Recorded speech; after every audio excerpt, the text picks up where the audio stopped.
Hello, dear friends. I'm Zahra Yousafy, and this is English Daily Podcast. Our story today is called The Boarded Window. It was written by Ambrose Bierce. Part 1. In 1830, only a few miles away from what is now a great city of Cincinnati, Ohio, lay a huge and almost endless forest. The area had a few settlements established by people of the frontier. Many of them had already left the area for settlements further to the west. But among those remaining was a man who had been one of the first people to arrive here. He lived alone in a house of logs surrounded on all sides by the great forest. He seemed a part of the darkness and silence of the forest, for no one had ever known him to smile or speak an unnecessary word. His simple needs were supplied by selling or trading the skins of wild animals in the town. His little log house had a single door.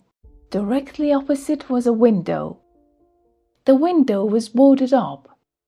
No one could remember a time when it was not, and no one knew why it had been closed.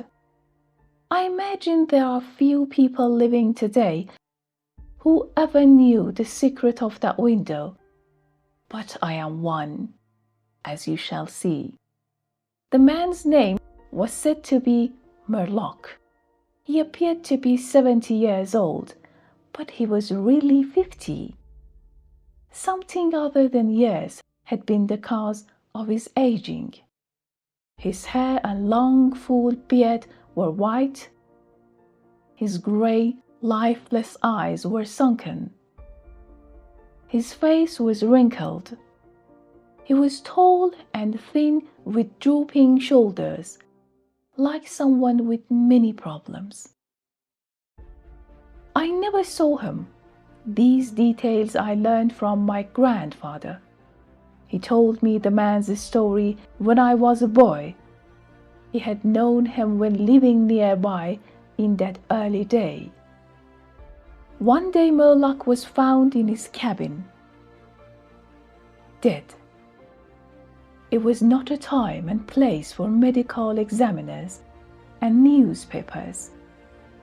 I suppose it was agreed that he had died from natural causes, or I should have been told, and should remember.